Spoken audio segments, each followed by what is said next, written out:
네, 시선 주중의 대미를 장식하는 비컨 뉴스 시간입니다. 이종훈 작가 모셨습니다. 어서 오세요. 안녕하세요. 네, 어떤 소식입니까? 네, 오늘 준비한 소식 오디오로 먼저 만나보시죠. 윤석열 검찰총장의 장모를 둘러싼 여러 의혹을 MBC 스트레이트가 보도한 이후 검찰이 뒤늦게 수사에 착수한 것으로 확인됐습니다. 가짜 은행 잔고증명서 작성과 관련된 혐의의 공소시효가 보름 뒤인 이달 말에 끝나다 보니 검찰로서는 시간이 촉박한데요. 장모 최 씨를 이번 주 중으로 소환 조사하는 일정을 조율하고 있습니다. 잠깐만요. 공소시효가 보름 남았는데 이제 수사에 착수한다는 얘기인가요? 정리하면? 네. 이제 그 관련자들 소환 조사하고 네. 있다 이렇게 말씀드릴 수 그럼 있는데 그동안 손 놓고 있었던 건가요? 수사는? 잠깐 부연 설명을 좀 드릴 필요가 있을 것 같아요. 작년 9월에 그러니까 2019년 9월에 법무부 검찰개혁위원회에 네. 윤석열 검찰총장의 장모인 최모 씨가 350억 원 규모의 가짜 은행 잔고 증명서 4장을 위조한 의혹에 대해서 수사해달라라는 네. 진정서가 접수가 됐어요. 예. 그리고 이 진정서가 대검찰청을 거쳐서 한 달 뒤인 2019년 10월에 의정부지검으로 보내졌는데 참고로 제가 이 사건 의혹이다라고 표현했지만 지난 2016년 12월 21일에 재판이 있었는데 이 사건 관련된 재판이 있었는데 이 재판에서 윤 총장의 장모인 최모 씨가 위조가 맞다고 인정한 바 있기 때문에 혐의가 비교적 뚜렷합니다. 그래요? 하지만 의정부지검은 이 건에 대해서 별다른 수사를 하지 않은 채 5달을 흘려보냈고 네. 방금 MBC 뉴스데스크 오디오로 들으신 것처럼 지난주 MBC 스트레이트가 방송한 직후에 부랴부랴 관련자들을 불러서 소환 조사를 하고 있습니다. 근데 보름 남았다면서요? 네. 3월 31일까지예요. 이제 딱 2주 남았어요. 14일 남았죠, 이제. 예. 윤석열 총장의 장모인 최모 씨가 가짜 잔고 증명서를 발급한 시기가 2013년 4월 1일이에요. 사무소 위조 사건의 공소시효가 7년입니다. 네. 때문에 이 사건은 오는 3월 31일이면 공소시효가 끝. 처벌하고 싶어도 더 이상 처벌할 수 없게 됩니다. 그래요? 네. 왜 근데 5달을 그냥 흘려보냈을까요? 그건 잘 모르겠어요. 그냥 흘려보냈는지 아니면 조용히 수사를 해왔는지 네. 뭐 잘 모르겠는데 네. 개인적으로는 설마 법과 원칙을 강조하는 우리 검찰이 유야무야 사건을 뭉개면서 공소시효 때까지 시간을 끌기 위해서 그런 건 아니겠지라고 생각하고 싶습니다. 네. 그래야 정말 되잖아요. 네. 안 그러면 정말 검찰이 아니잖아요. 너무 슬프잖아요. 왜 이렇게 간만에 바른 말씀하실까? 네. 뭐 제가 언제 틀린 말 했습니까? 문제는 슬픈 예감을 항상 틀리지 않는다는 게 문제인데 네. 아무튼 한 가지 분명한 게 있어요. 근데 네.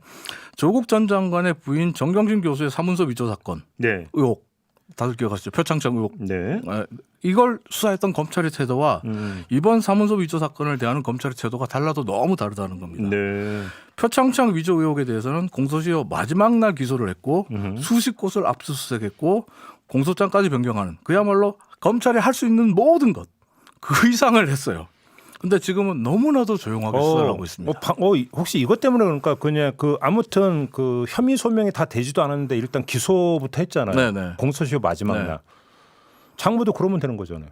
이거 아니 거기다가 지금 이종훈 작가의 말씀대로 그건 지켜봐야죠. 재판에서 인정했다며 위조 지켜봐. 사실. 네, 맞아요.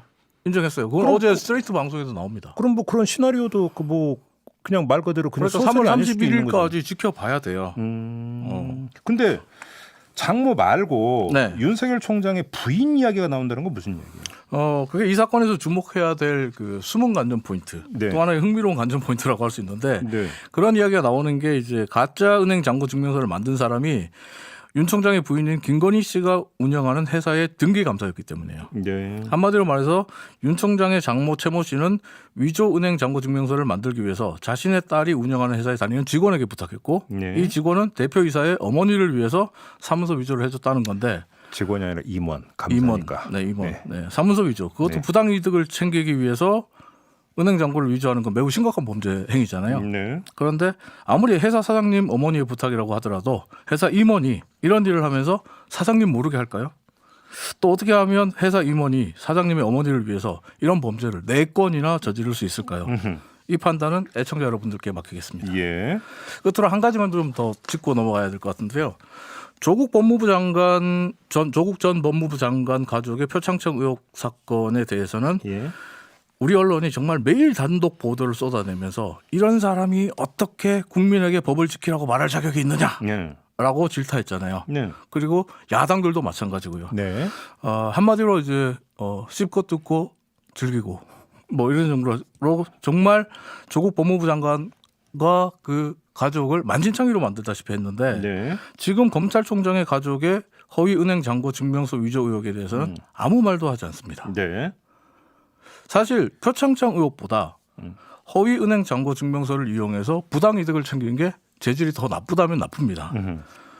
그런데 지금 여기에 대해서 언론들과 야당들은 아무런 대답을 하지 않고 아무런 말도 하지 않고 문제 제기도 하지 않습니다. 이건 예. 지난주 MBC 스트레이트가 방송된 이후에 인터넷과 SNS에서 정말 자주 볼 수 있는 댓글인데요.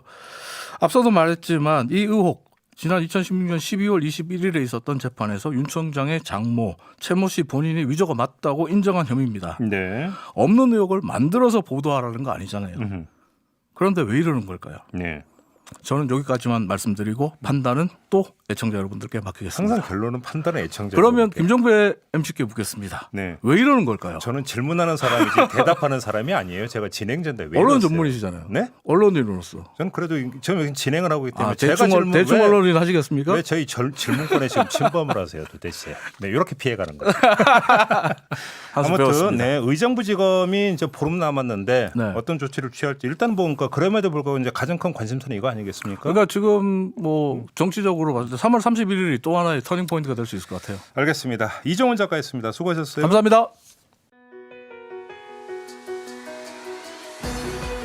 이슈의 핵심을 꿰뚫는 예리한 시선, 믿고 듣는 진품 시사 김종배 시선 집중.